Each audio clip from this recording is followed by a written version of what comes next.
Okay, so good evening, everyone, and welcome to the talk today.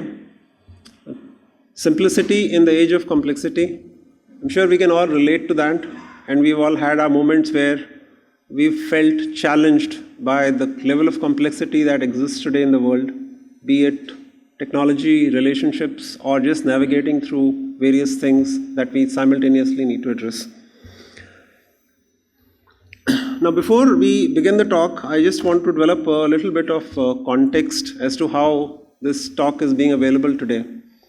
So, in NRCVEE, that is the National Resource Center for Value Education and Engineering, we have a course, an elective course, VEV 732.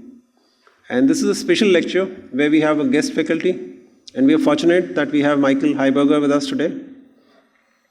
So this one talk is actually open to the entire community at IIT Delhi and also interested community from outside, Ramana devotees from outside. So as we have amongst us the Secretary of Ramana Kendra, Mr. Ganeshan. So thank you for coming and gracing the occasion, and a few other devotees here with us. So this is counted towards fulfillment of the degree. The course is counted towards fulfillment of the degree as an elective.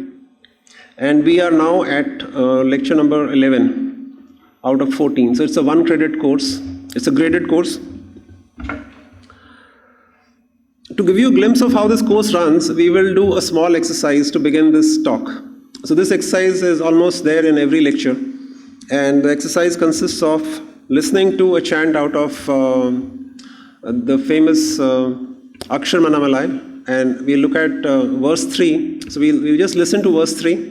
And then my invitation is that after you listen to verse 3, observe 3 minutes of silence. So I will schedule the timer and I will tell you when 3 minutes are over. But without a break, we listen to the chant. After the chant, we just stay in silence, observe the breath.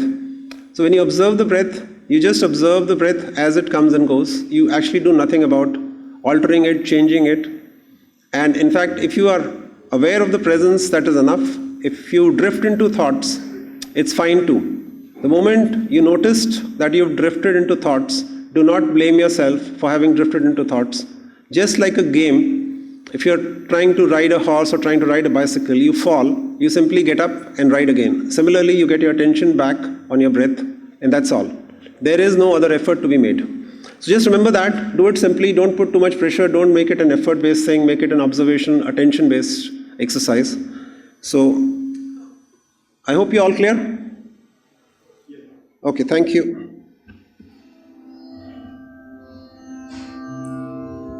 Arunachala Shiva, Arunachala Shiva, Arunachala Shiva, Arunachala, Arunachala Shiva, Arunachala Shiva, Arunachala Shiva, Arunachala. Aham Pukum Tirthum, Ahagugai Sirayai Amarvithadan Kul, Arunachala, Arunachala Shiva, Arunachala Shiva, Arunachala Shiva, Arunachala, Arunachala Shiva, Arunachala, Arunachala Shiva, Arunachala.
Right.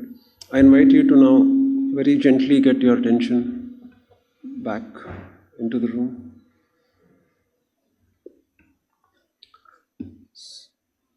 Now I'll briefly introduce myself. I have the role of Professor of Practice here in the Department of Mechanical Engineering. I've been here for almost 5 years now. And I also am joint faculty with NRCVEE, and that is how I get to have the privilege of running this course. Along with me, Professor Rahul Garg and Professor James Gomes are associated in delivering the course. And that's about the course. I was a student here, like many of you who are attending today, and my interest on exploring the spiritual domain has been since that time. So we've had Sri Ravi Shankar come on campus during that time, and I still remember, taking him around on campus on my motorcycle. We've had Goenka-ji of the Vipassana meditation tradition conduct a meditation camp in one of the hostels here while I was a student, and I got an opportunity to attend that, and several other opportunities. So that connect has continued. And what inspires me most about the teachings of Ramana Maharishi is that after all this exposure, experience, trial, experiments, and all that, I find a kind of settled experience in connecting with the teachings of Ramana Maharishi, and in the, you can say, nudge to settle down instead of wanting to grab more and more information or get more and more knowledge. So I find that very unique. And that has inspired me to make this course available. Now about the speaker today. So we have Michael Highburger with us. And Michael Highburger at a very, very early age kind of mastered, if I can say that word, through experience. So he wanted to have some access to gym, and he didn't have that. Instead, he had access to someone giving instructions on yoga. And after doing yoga, he was instructed to do Shavasana. And in Shavasana, he was instructed to make the mind without anything, so make it blank. Is that right, Michael? Am I using the right word? All right. And in not being able to do that, he grappled with that until he managed to do that. And that he calls was his transformational experience. That is what propelled him into exploring the spiritual domain on an ongoing basis, giving up what others normally at his age would have done. Now going on to the formal introduction that is right here. So he spent 6 years studying continental philosophy at UT Austin, the University of Copenhagen, and Baylor University. He undertook graduate work in philosophy and linguistic anthropology at UT Austin, with a later stint at Bright Divinity School. In the year 2000, he moved to Sri Ramanashram, the community where he now serves and edits the official Ramana monthly English language e-magazine, Saranagati. Having authored and edited numerous books on the Advaita Vedanta of Ramana Maharishi, his 24 years in India has also involved the study of interfaith dialogue within Hinduism, Buddhism, and Christianity. This somehow is in sync with some dialogues that we three faculty members who've been running the course have, is how to connect the core teachings in different faiths, because it is all unified, and how to remove the kind of possible conflicts that seem to be emanating. So I really feel very privileged that a person like him, who's seeing the interconnection in the spiritual world in all these religions, is here with us. In recent years, he's been hosted by various government and non-government organizations in Europe to lecture and lead meditation retreats. So with that, I invite Michael Highburger to please come on stage and deliver the talk.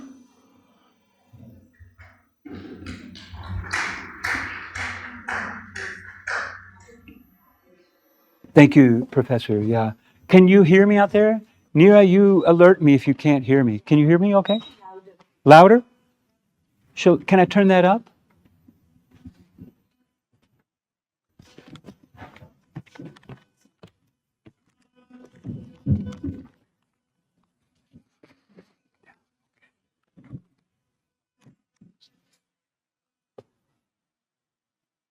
Hello. Now? Neera, is that good? Can you hear me? At the back there? Are you guys good?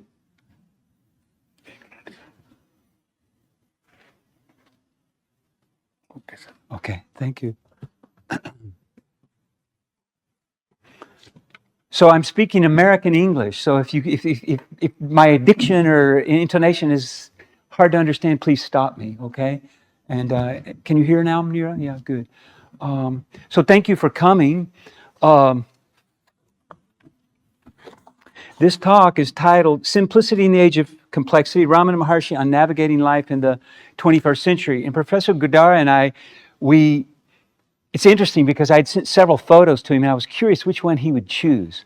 And he chose this one. That's the one I had my eye on. And if you look at this photo, of course, Ramana devotees know this is like a classic, one of the great photos of Ramana Maharshi.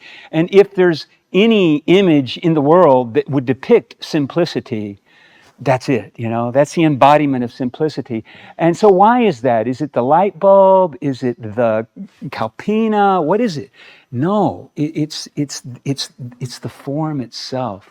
And so in thinking about this talk about living in a life in a complex world, it occurred to me that of course, there is complexity and speed and fast pace in our modern world, but the complexity comes from within us. That's the problem, And Ramana Maharshi, if he were here with us in the physical form today, wouldn't touch him at all, our fast-paced world. So there's something and that's good news, because if the progress in the spiritual life depended on the conditions of the outer world, then we would all be in trouble. We would have to change the world before we could change our own hearts. And Ramana Maharshi is proving to us that that's not the case. And he says that, don't look outward to find your freedom. Don't go trying to change something outside to find freedom, to overcome suffering. Look within, okay? So that's the kind of first principle of simplicity and really his teaching, you can say. So there's a line that came to me as I was thinking of Bhagavan, and it's perfection is achieved not when there is nothing more to add, but when there's nothing left to take away. Okay, that's a line from Anton Saint-Exupéry. Perfection is achieved when there is nothing more. Perfection is achieved not when there is nothing more to add, but when there is nothing left to take away. And so that's what we have here in that image.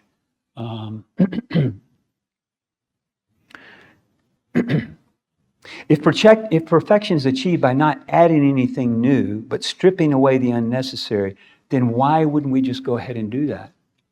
Doesn't sound complicated, right? Why would we wait if it's that simple? And so this is what I think is, for many of us, at least in my case, that is the obstacle. What keeps us from simplicity, in other words, is the question. There was an American poet, Robert Bly. I don't know if you know that name. He's gone now, 20th century American poet. And he used to give workshops. And he had this, he used this image of the black bag. And he says, all our lives, when disappointments would happen, maybe our father shouted at us when we were young, or a bully down the street harassed us when we were a kid, or we came to school one day and the teacher shouted in a harsh way at us. Many, many things like that. Any kind of thing. A friend kind of cheated us or betrayed us in some way, or maybe we lost a loved one and didn't really have the opportunity to grieve the loss fully. So all that grief and all that unresolved hurt and pain, we just pushed it into this black bag. It's a metaphor, of course. But in other words, it didn't get resolved, so we pushed it in the black bag, and we got in the habit of doing that. Now children, very young children, they're not developmentally equipped to process adult wounds, wounds that we experience in adulthood. So very often it's very normal for a child, but if we make it a habit, then that bag continues to grow. So Bly makes a joke. He says, we've been putting things in our black bag for so long that by the time we reach the age of, by the time we reach our mid-40s, the black bag is 110 meters long, making it difficult to get in elevators and climb stairs. It's a joke, but in other words, it accumulates over time. You're turning it off, okay.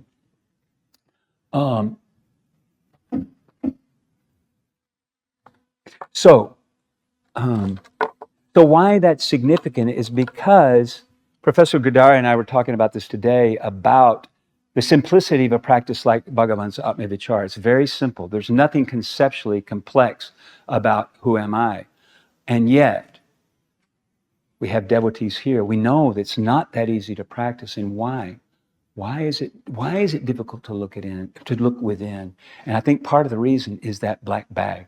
That means things that, of course, in the traditional language, Ramana doesn't use that word. He doesn't use the word black bag. He talks about samskaras.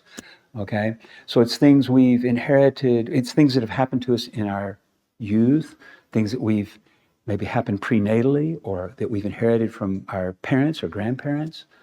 And of course, in the tradition, we talk about even past births, okay? So when we start looking within, and when we become still and start to look within, sometimes it can be daunting. I don't know if you've experienced that. If you've done much silent meditation, you're bound to have experienced that. The mythological traditions, like in children's stories, they try to depict this. They talk about the greatest heroism is to be able to face the darkness within, if you will. R.D. Laing, the Scottish psychologist, says the greatest human fear is the fear of one's own mind. And so in children's stories, that's depicted a lot with, for example, there's that, at least in many children's stories and many traditions, there'll be the story of the prince who has to go into a deep, dark cave and pass a fierce dragon to recover the pearl that's hidden there. The pearl is a symbol of the self. The dragon is a symbol of this black bag.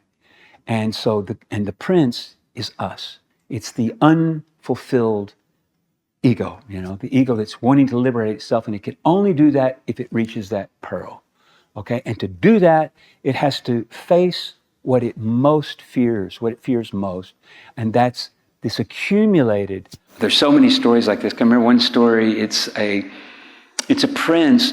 He can only be crowned king if he goes to the bottom of the ocean, and let's see, what's there? There's a big monster there. He has to collect something from the bottom of the ocean and bring it back. Then he can be crowned king. So that kind of archetypal myth, crowned king, means coming to fullness, overcoming the narcissistic dimension of our lives, overcoming your egoism, okay? So this is a common theme. But why always is there a monster there? Why always is there something there to oppose you? And it's usually associated with darkness, and it's usually something you don't want to get near.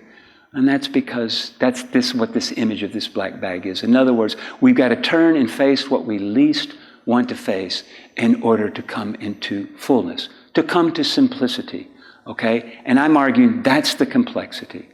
The complexity is that part of us wants to do that job, and a big part of us doesn't want to do that job, okay? That's very complex. It's conflicting.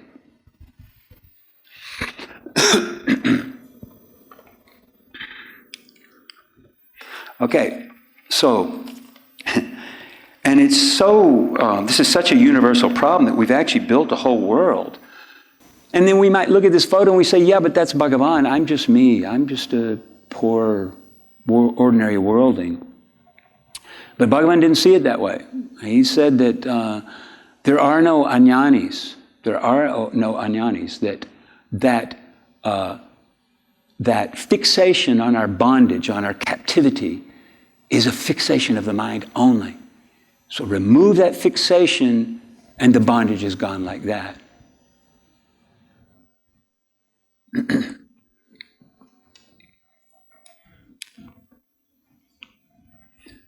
See, there's the like many people who are not meditators, they think, because this is something that comes in the meditation traditions, this also consistent with Bhagavan. He says, it says that when you can look honestly and carefully at your own brokenness and your own, what would we say? I don't know, mistakes that you've made, the regrets that you have. Just the looking is the healing already, or is at least 80% of the healing already. That's vichara. That's what vichara is about. In other words, if we start inquiring within, invariably, we're going to cross those barriers of the black bag. So, I'm trying to think, I know, it comes from the Christian tradition, actually. It's transgression grows with neglect. Transgression grows with neglect. And then another line from the Christian tradition says, sin confessed is sin no more. Sin confessed is sin no more. So in a way, what is the confession from the Ramana Maharshi point of view? It's vichara.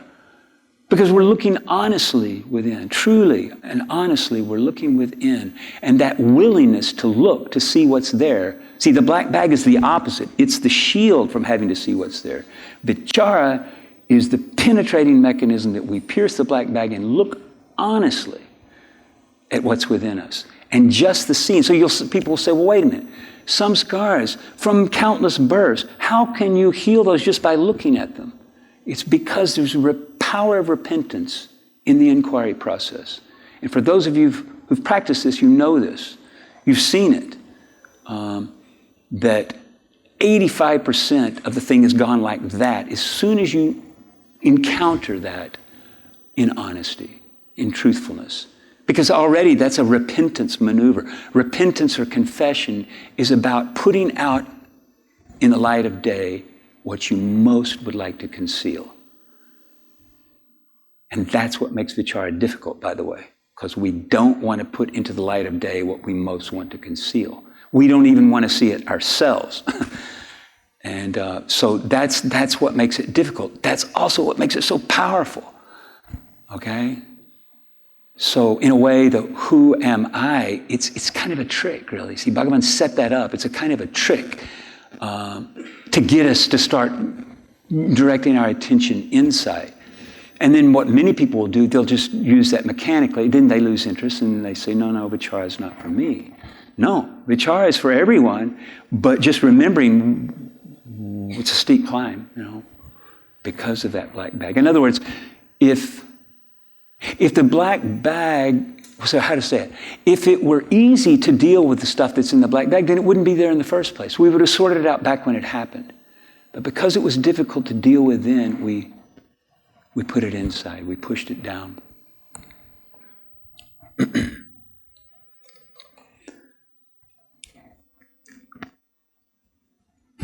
Okay, so there's a line. This is a line from the Katha Upanishad.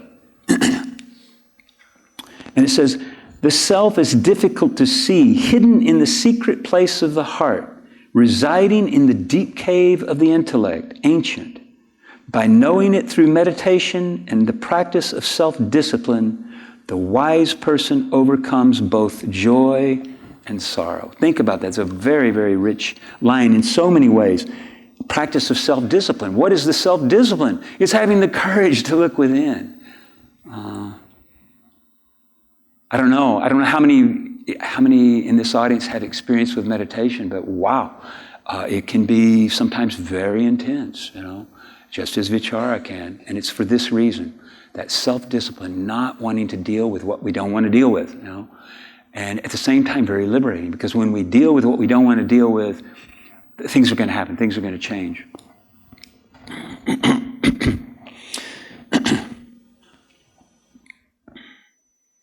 Okay, so the wounds of the heart are painful. We turn away from them. Stories from our childhood sought to give us guidance in respect of these wounds. So another image is that, I don't know if this comes in any stories from India, but like the princess kissing the toad. It's a very beautiful image because the princess is a symbol of kind of purity, and the toad is a symbol of kind of ugliness or impurity. Now, in some stories, the toad is actually a prince, and if she kisses it, it becomes the prince and the perfect spouse. Like they're going to get married and live happily ever after. So her freedom lies in facing what is very unpleasant, this slimy, green, wart-riddled toad. And she's got to kiss it. It's a symbol of intimacy. She becomes intimate with what is ugly in her. See, it's a symbol of her own heart. And she's a beautiful princess on the outside, but she hasn't resolved the issues inside. As soon as she does that, she's free. The prince comes into her life happily ever after, okay? So it's that same theme once again. Professor Godard, I think we were talking about this. Were we talking about this last night? I'm thinking of Devi Mahatmyam, okay? So we've just had Navaratri, and there's this scene there where, if you remember, Raktabij has this boon of, you hit Raktabij with your sword. He's a demon, right? You cut off his head. The blood, Raktabij's blood, touches the ground, and new Raktabij sprouts up. New Raktabij sprouts up. So you can never get rid of him. And he's a pain, right? He's causing trouble. So I can't remember how it goes, but they go to Indra, and Indra goes to Durga and says, please, can you help us on this? So she takes the form of Kali. She goes into battle with her big sword. She chops off Raktabij's head, and then out comes her long tongue and intercepts those drops of blood before they touch the earth. Okay, now that's the story, so we don't need to, the story is just as it is. That's how she vanquishes Raktabij. She's catching the blood to prevent it from touching the soil so that no new Raktabij will sprout up, right? But think of it from an archetypal point of view or a kind of unconscious point of view. What she's doing is, this is her enemy, the enemy of the world, the enemy of all that is good in the world. To vanquish the enemy, she has to drink the blood. Okay? Not a beautiful sight. And nor is the black bag beautiful. But it's again that same theme. Every culture in the world, all over India, all over the world, you have the same theme. And it's archetypally stories telling this one great secret. Here's the secret revealed right here. Telling this one great secret that if you go in and sort out what you least want to look at, the last thing you want to do, you start going this direction. Okay? Now, of course, we'll say in the tradition, we'll say, well, Ramana Maharshi, he'd been working on himself for many births. He got to this birth that was pretty easy. Just that death experience, right? All things were solved, you know? But who knows, you know? Like, if it's true that samskars and wounds of the heart can be healed just by looking at them, it's only a question of doing that work, of going in to look. Okay, let me see where I am here. Okay, now, Professor Godard, what's our time frame? What's the question and answer time supposed to start? How many? 3 minutes? Oh my gosh, okay. Okay, so,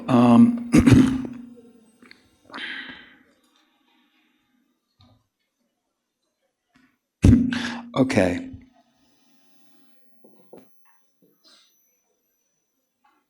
Yeah, okay. So here's the kind of impulse, you know, that this is the impulse. We get used to getting rid of what we don't like.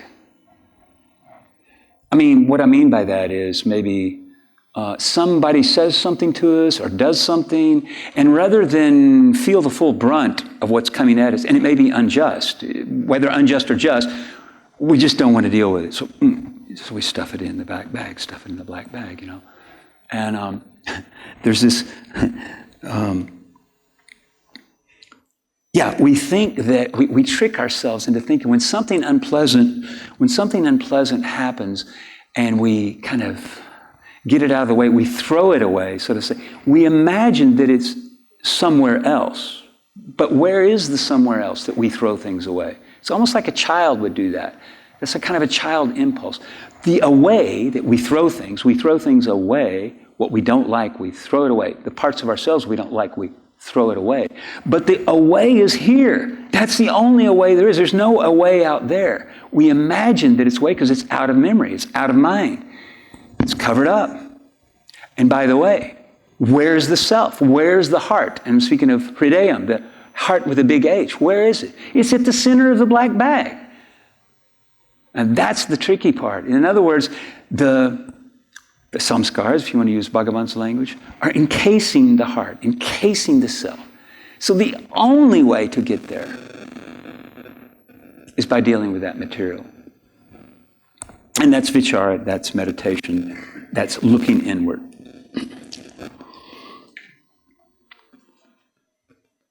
So Ramana's inquiry urges us not to let anything remain hidden. Nothing should remain hidden. And see, you can put vichara to work in strange ways. If you know that simple recipe of not letting things remain hidden, then try this out. Many of you are already doing this, but I don't know. I haven't been that good at it until I'm getting better at it now. But like, supposing you're hiding something from someone else, could be a friend, could be a stranger, colleague, whatever. You just don't give everything. Just try practicing pushing the envelope a little bit. Put more out there on the table. Take a chance. See how it makes you feel. Sometimes you think if you told your friends or your colleagues or whatever the truth about yourself, they would run.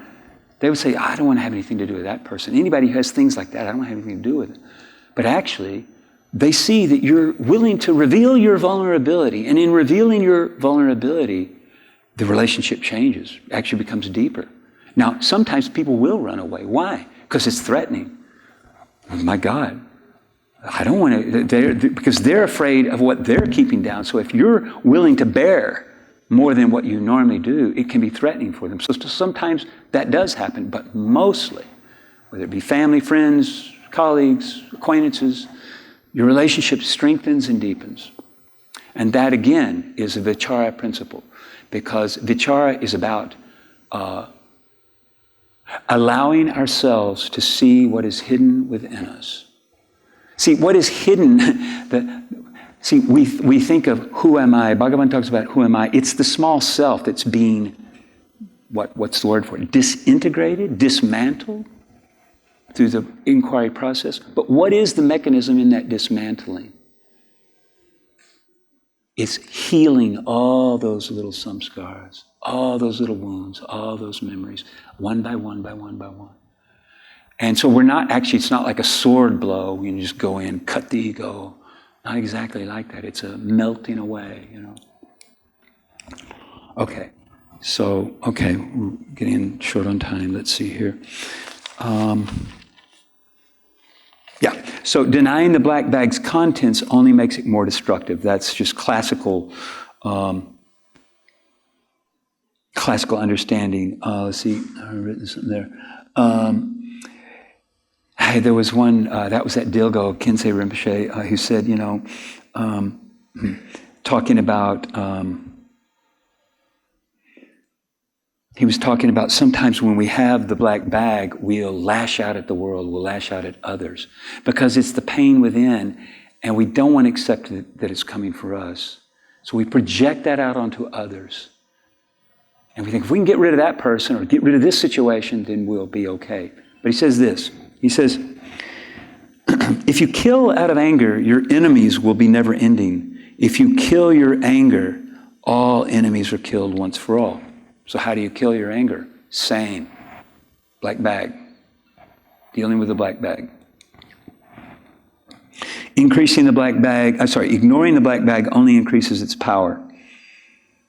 Projecting our unwanted traits onto others. This is scapegoating. Prevents true resolution and prolonged suffering. So when someone said that instead of clearing his own heart, the zealot tries to clear the world. This is, again, that impulse. If we can just change the world, I'll be fine. But it'll never happen. Can't happen. And if it could, still wouldn't help us. In other words, if the world was very different from what it is, we still got this black bag.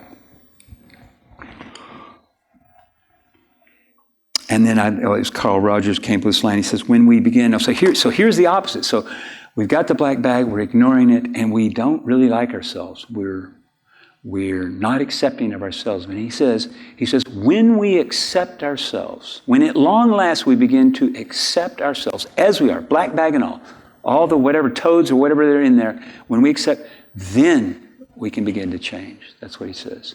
Very interesting. In other words, when you accept yourself, you don't really need to change, maybe.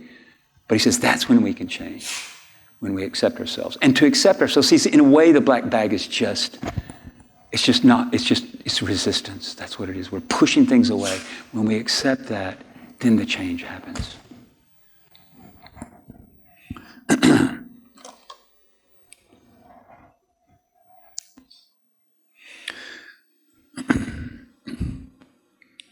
Okay, so just a few more things.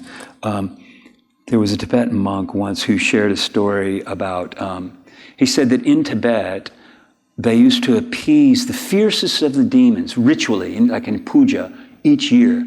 They would appease the fiercest of the demons. Then in the late 40s, they stopped that ritual. This is in Tibet, okay? They stopped that ritual, been there for hundreds of years, appeasing the fiercest of the demons. They stopped that ritual. He said 3 years later, the Chinese invaded. And for him, they were connected. That's very strange, very mysterious. Like, how can they be connected? But there's something about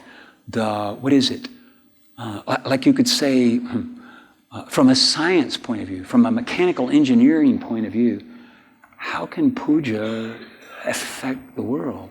And it's because it's a gesture. We're interfacing with a world that has evil. I don't know if evil's the right word. Darkness, suffering. And we're saying, okay, I respect that aspect. I don't love it. I wish it wasn't there. But it's there. I accept it. And when we can do that, when we can accept the unhappy, unwholesome, painful sometimes conditions of the world around us and the people in our world, we can begin to accept the unwholesome, unhappy, unhealthy conditions in our own heart.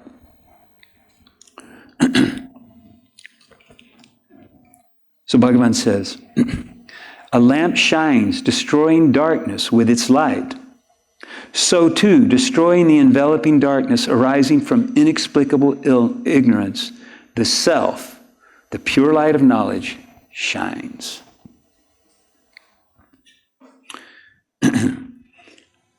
One Hungarian physician, he said, the greatest stress and the greatest pain of a human life is trying to be someone other than who you are. Very innervating, very demanding.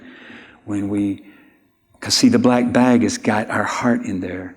And we're trying to recreate, this is the small self is on top. We hand that out to the world. We're giving that out. Because the self, the true part of us is hidden away. The true heart is hidden. So we have to manufacture a self.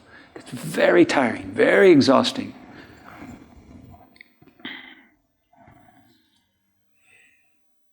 Yeah.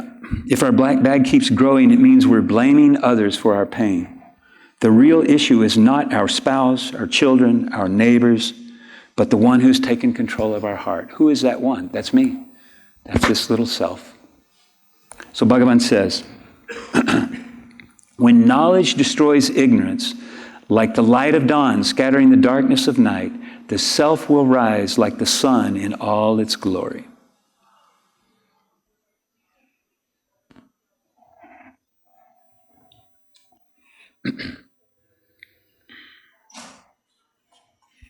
There's an old Buddhist saying, it says, the darkness of 10,000 years is, the darkness of 10,000 years is banished by a single flame. The darkness of 10,000 years is banished by a single flame. What is that flame? That's the inquiring gaze, the inward look. Okay, I'll leave it there. If anybody wants to add anything or pose any questions or doubts. The floor is now open for questions. So, anyone in the audience, if you have a question, just raise your hand and we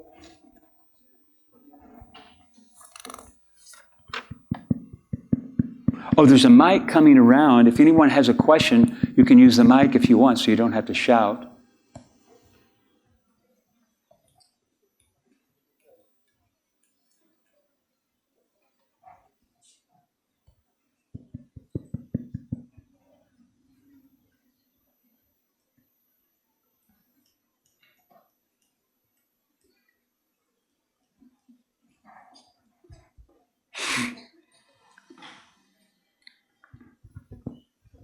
So my question is, you said like life is complex and the complexity is within us.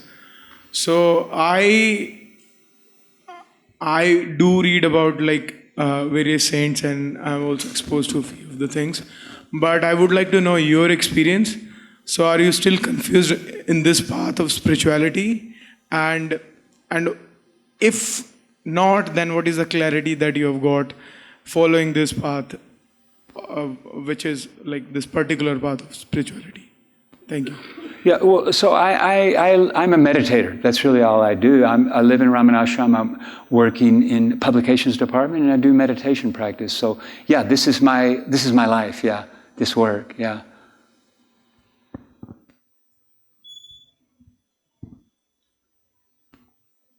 Thank you. There's something more? Say something more. Is there something more you wanted? Does that answer what you were asking? No, it's just like I came here to seek, like we are seeking things. So I mean, knowing about somebody is something. Like what somebody said is one part of it. But like I wanted to know your experience, like being spent so much time in a particular environment, and like what all experience did you have till now, or like how it is different from people living an ordinary life. Yeah, okay. Let's say somebody like teaching somewhere or studying somewhere or doing a mundane job. Like I want to know about that. Yeah. So when you say experience, you mean my own personal experience? Is that what you mean? Exactly. Yeah, okay. Well, so once upon a time, I was in academia. I was in a doctoral program at my university, and while I was doing research in that program, Bharatiya, I had a kind of conversion experience. It was not something that I was interested in. I didn't know anything about spirituality or religion. I'd kind of kept myself arm's length. I was very much the rationalist, the philosopher, like to use the thinking mind, So I wasn't interested, or at least I didn't know that I was interested in spirituality until that happened, And then it was such a dramatic experience that I ended up leaving my doctoral program. I told all those professors, look, I'm going. They said, no problem, take 3 years off and come back. But I knew I was never coming back. And that was maybe more than, oh my gosh, it's 35 years ago. So I've been doing full-time religious life, you can say, ever since. So, and mainly that after a long, what would you say, following the path, following the trajectories line led me to Ramana Maharshi, and then and then meditation practice, yeah. And so, in terms of experience, I would just say one of our professors here asked me this similar question last night. I found myself saying, I think.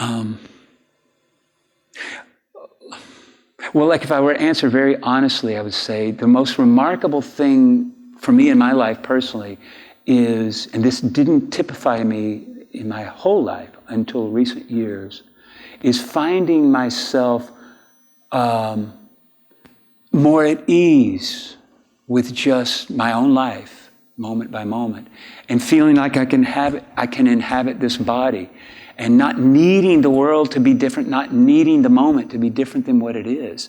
And it's small. It wasn't like a dramatic thing, but it's like, wow, it's very different than the way I related to the world, the way I related to others, just not many years ago, even 10, 15 years ago,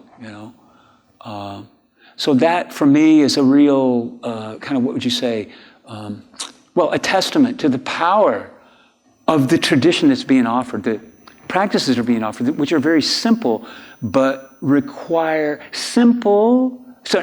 uncomplicated, but not necessarily easy. In other words, because it requires, again, this looking within, which is a mixed bag. It can be glorious and beautiful and freeing, but also there's those moments that are very trying and painful, actually, quite painful.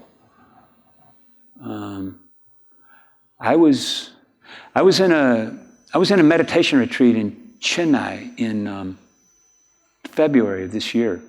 It's a long retreat.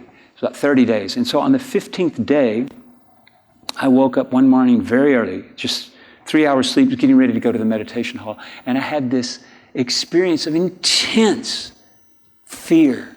My whole body was shaking, just trembling like this. And I managed to make it to the hall, and I sat there, and then they had assigned us little coutiers, and I went there to do a little meditation. This was around maybe 6 o'clock in the morning, that same morning. And I just laid back on my meditation cushion and just fell asleep, like for deep sleep for like 20 minutes. And I woke up, and again, the whole body was trembling like this. And I said to myself, oh, my spiritual career is over. I can't go any further. If I take one more step forward, I will die, And then I remembered, it's a line that comes out of the Burmese meditation tradition. They say, practice your meditation life, practice your life, live your life, practice meditation, practice the spiritual life without regard for life and limb, without regard for life and limb. And those words came to my mind. I thought, oh, this is what they were talking about. You're going to come to those barriers that are so painful. And all of us are going to come, one way or the other. Life's going to bring us things, obstacles, barriers that are very difficult, very painful, And so just at that moment where I was about to, I thought, I'm going to leave this retreat. I'm going to pack up my things. I'm going back to Tirunelveli. And I thought to myself, if I do that, my life will be over. I will die of despair, Because here you are you're at a threshold and you're being asked to step forward. And at the same time, you feel very deeply and strongly that if you take that step forward, it'll be the last thing you do, But of course, it's just the mind. It's just the samskaras.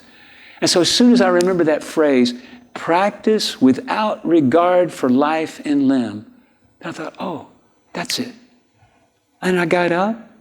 The whole thing disappeared in a matter of seconds, and I walked to breakfast, had breakfast, and sat the next 15 days, more of a retreat.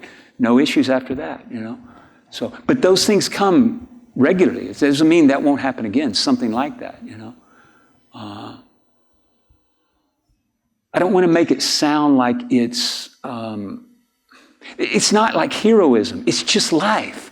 Life brings you those things anyway, whether you're meditating or not.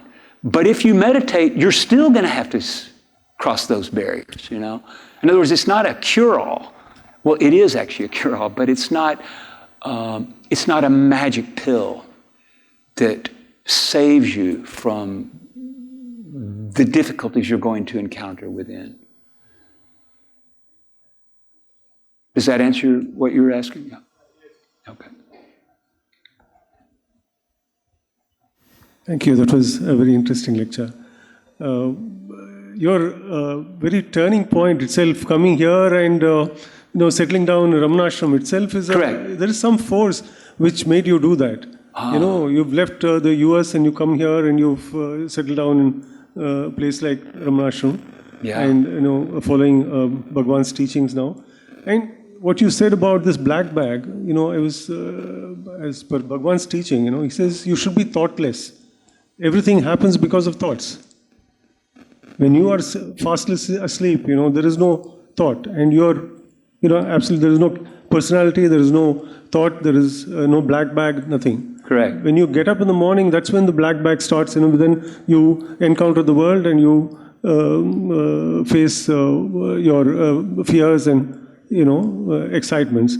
Exactly. So why have the thoughts? And Bhagwan says, you should be thoughtless.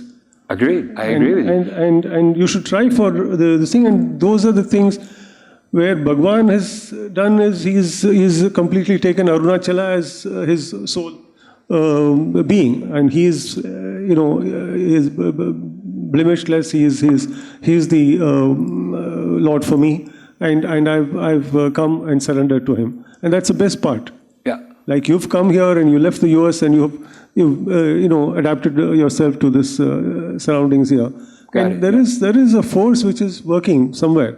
And that is what I'm still intrigued about, that all of us are going in a certain direction, and it's led by some force which gives us the direction. Whether you go read a book, or whether you come to a lecture and change your mind, or you go to a destination and see, this is the life that I want to be. Right. Yeah.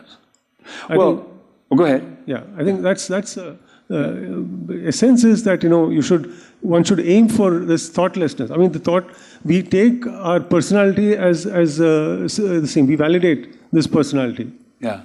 So, well, okay, so I completely agree with you, and that is what the meditation life is about. And in fact, you can say that's what Atmavichara is about. Really, Atmavichara, or self-inquiry, is turning the mind back on itself. So it's giving the thinking mechanism, the thinking mind, a job, okay?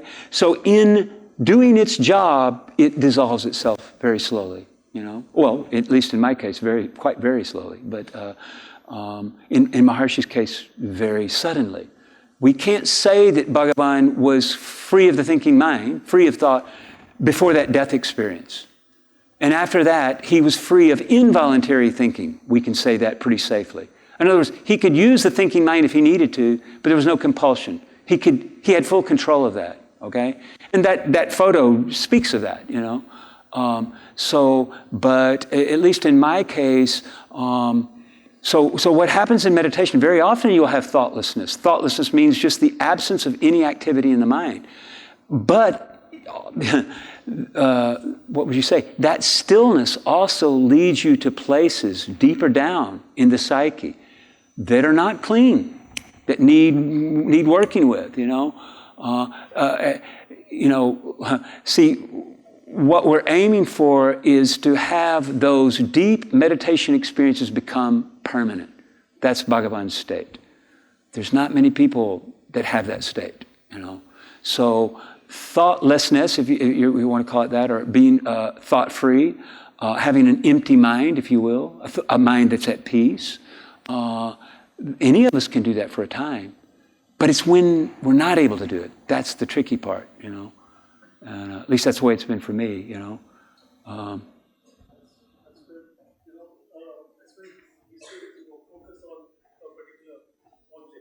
Yeah.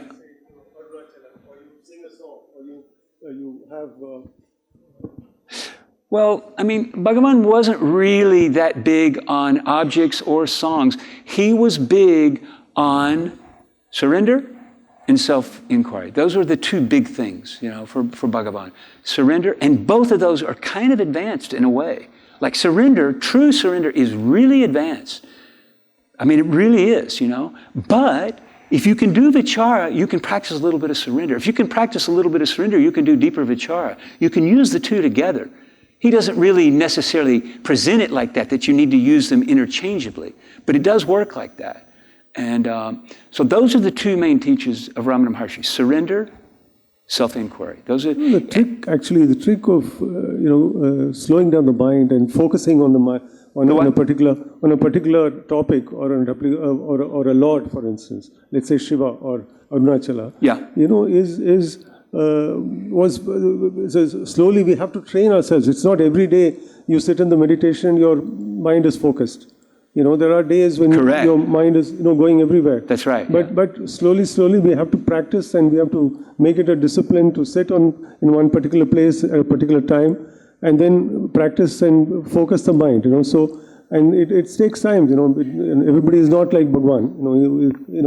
They have totally focused, and he's changed his whole path. You know, so then he stayed in that level. All the time. We're not like that. We are very much in the world. We have the ego, and we play with the world, and it's not possible to completely. But yes, calming down the mind, sitting in meditation helps us to, there's a lot of clarity in our thinking. Yeah. Yeah. Well, I agree with you. I agree with everything you just said. But see, calming the mind, like I'm thinking of, like, there's a lot of language in the new kind of, like the MBSR and those, the mindfulness-based stress reduction practices, which are mindfulness-based. So calming the mind is actually a small thing. But truly, see, this is a truly calm mind right here. That's a different ballgame, So calming the mind is not a small thing. If you think about the truly calm mind, this is simplicity embodied. This is the calm mind embodied. That's what we're aiming for. He tells us, hey, you can do this too, And so at least what I'm offering now today, or trying to offer today, is just what would you say, little, well, just sharing, how it's worked for me. I mean, I'm just a work in progress like all of us, so, but just sharing what I've been doing in respect of Sri Bhagavan's teaching. And as far as that force, I think you're right. What is that force that propels us to do what we do? I don't know. It's interesting. That's an interesting question. But I think we're all propelled by some kind of force. We could call it, well, there's many things we could call it, but I think it's that the deepest longing of a human heart is that kind of freedom. That's our deepest longing, And that's what the tradition tells us. And that's why, if you want to take up the traditional understanding, the reason we keep taking birth is because we're clinging to this world. That's partly true. But the reason we keep taking birth is because we haven't finished. We haven't done this. If you accept that understanding of rebirth, that's what's said, is that we keep taking birth to finish the work. Excuse me. How do we come to know, whether we are creating a new karma or we are actually neutralizing an old one or enjoying the benefits of a good karma in the previous births? I mean, how do we come to know whether we are doing certain actions in this birth, whether we are creating a new karmic pattern for ourselves, or it is by push of the previous karmic thing which we are neutralizing or enjoying to finish it? Well, of course, we're actors in the world, right? So everything we do is karma. And then there's positive, so the kind of secret on that in karma theory is about positive motivation, wholesome motivation, unwholesome motivation. So we're creating karma no matter what we do, whether positive or negative. But it's the intention. It's the intention that decides whether it's unwholesome. That means it's disadvantageous karma. In other words, we're bringing on liability if we're doing things in the world that are unwholesome, unhealthful for self or other. In other words, if we're causing suffering for ourselves or for others, that's an unwholesome action. If we're doing good for ourselves and for others, that's a wholesome action. Both are karma. And so this is what Bhagavan means by saying that the journey to self-realization is the greatest service you can do. That's the greatest karma you can do. In other words, if you're cleaning up this mess within, that's wholesome, wholesome, wholesome, wholesome, can only have wholesome benefits for yourself and for others. So it is only a stroke of luck that pushes you into this path, or is it you can do on your own, out of your free will, can you push yourself on this path of self-realization? Or is it by stroke of luck or our previous accumulated good karma or something that we, what is that force? I mean, that's a mysterious question, actually, how did we get here? We're here today having this conversation about these kinds of things. Is that luck? Is that free will? I'm not even sure that is important to know that necessarily. Of course, many in the tradition would say that's your own karma that's pushing you to take up this work,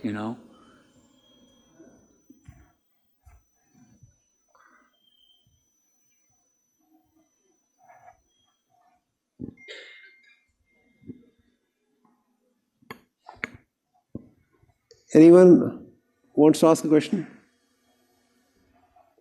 Then I have one question or comment to make. So, in response to what Atulesh was mentioning. In the what? Atulesh's question, positive, whether you're enjoying or you're creating new karma, could there be a possibility that if we free up attaching or being averse to, we are actually freeing up a mind that can then go deeper and finally be stable in something which is not dependent on the auspicious or the inauspicious. And somewhere in Ramana Maharishi's teachings, I see that to be the guiding principle, that we give up this attachment to something very likable, pleasurable, or something which is not so likable, so the aversion. So giving up both these and realizing the purity of mind, which is devoid of any kind of pull either way, is a way to self. So I don't remember Bhagavan really speaking to that question exactly, but I do remember the Buddha. There's one sutta, it comes in the Majjhima Nikaya, and it's called the good attachment. That sutta is called the good attachment, and it's about being attached to this work, cleaning up the mess within, cleaning up our own heart. If you're attached to that, excellent. Otherwise, every other attachment is unwholesome, really. It has complications. It complicates things. In other words, the things that we try to compensate, in other words, when we don't do that work, we're trying to compensate for the sense of lack within. And all that we do, it complicates. It makes it more complicated. But when we do this, when we follow this path, we're attached to that, the work of cleaning up the mess within, that reduces both the unwholesomeness and the complexity within. Yeah. The unwholesomeness within. Yeah. So, yeah, I get that. What you're saying is that this attachment to do the work you could use like the funeral pyre example, right? The stick that is used exactly. for the funeral pyre. You use it and then finally burn that. Yeah.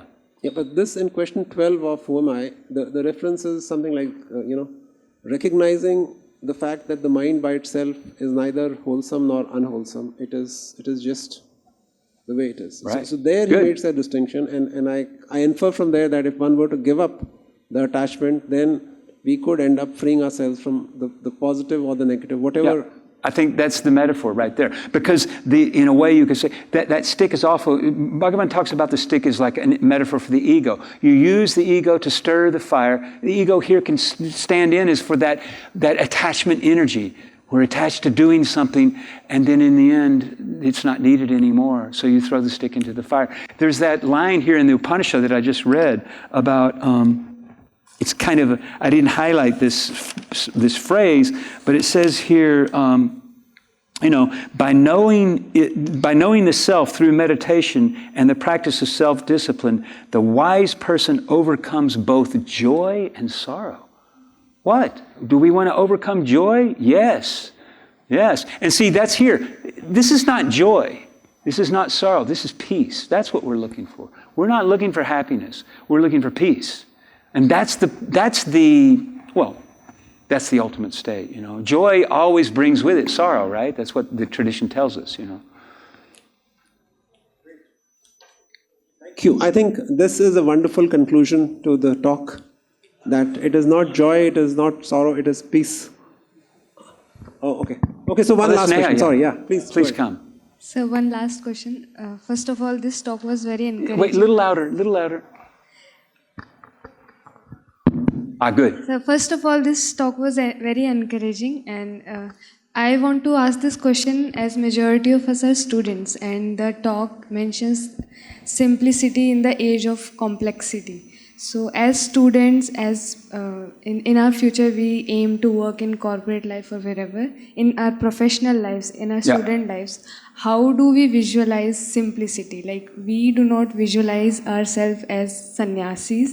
Right. How do we visualize what is a simple life? What is peaceful for us? Can you tell us something about it? Thank you. So that's Neha, right? Yeah. So Neha, you were at the talk today, and what we were talking about today. Neha's a PhD student here at the Institute, and we met with her class today. And one of the things we were talking about related to this is that,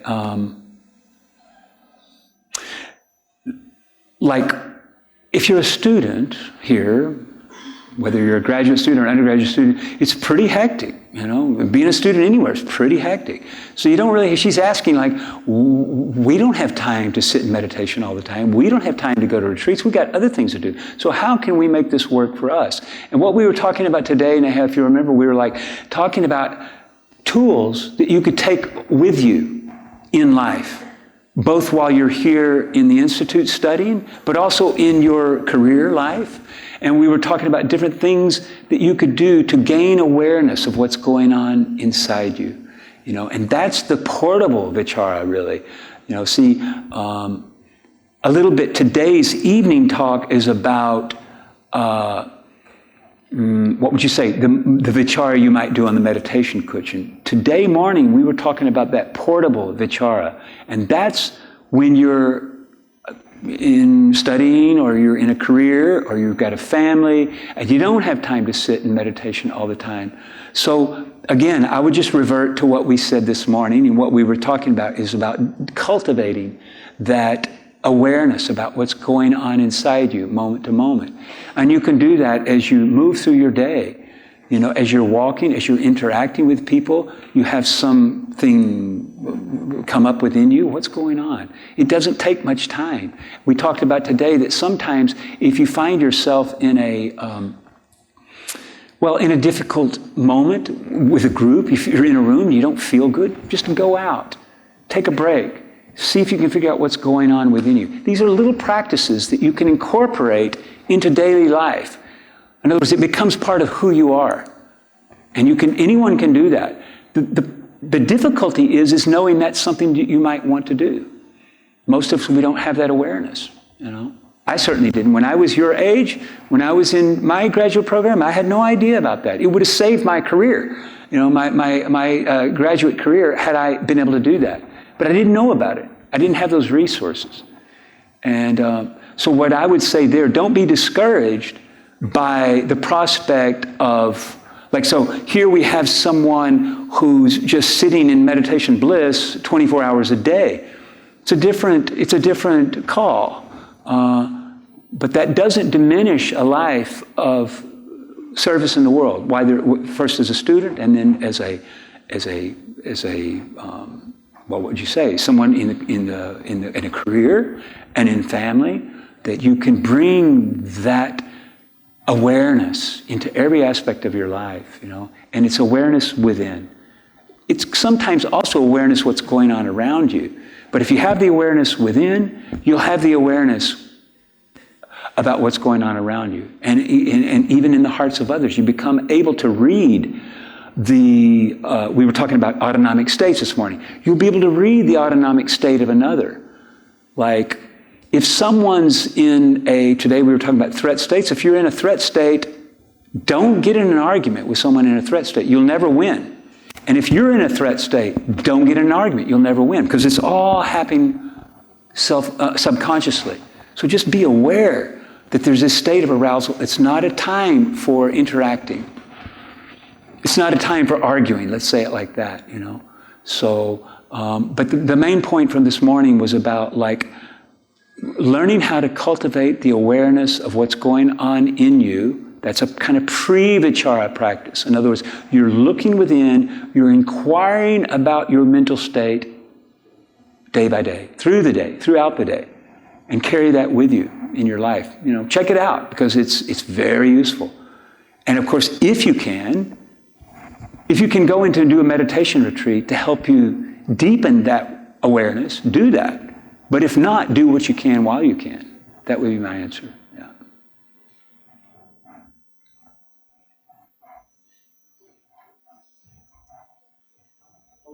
Thank you, Michael. Thank you. Thank you very much. Yeah.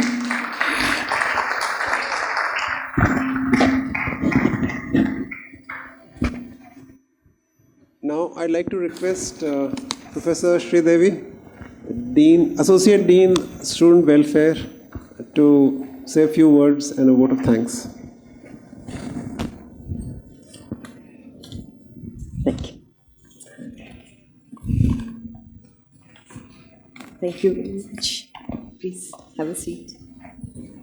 So, thanks a lot.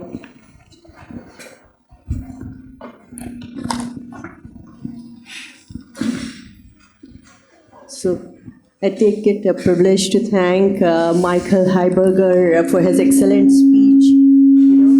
Taking an analogy of the black bag, and he's combining the neuropsychology that we usually deal with the greatest saint, the silent saint of Arunachala, of this this great saint teachings together, and putting them in simple words so that all the youngsters here can understand.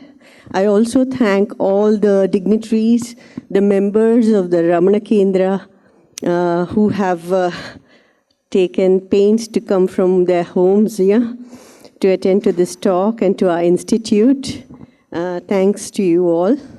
I also thank all the faculty members, my fellow faculty members here, who got interested in this the moment, just like me, the moment Professor Godara said that there's a talk on Ramana Maharshi. So he is like a magnet, I tell you.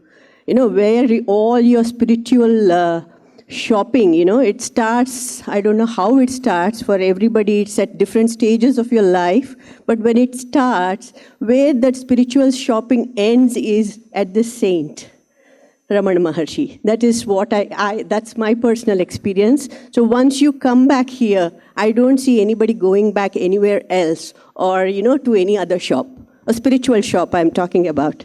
Okay, so thank you all. Thanks the students.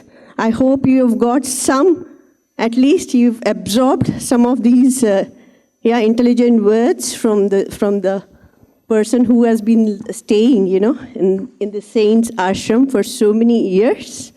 Thanks one and all, to the technical support system that you people have provided. Thank you all. I also thank all the students who have paid attention to the talk, and to all the students who have not paid attention but yet, you know, brought their bodies here to sit with us. All right? Thank you very much. Bye-bye.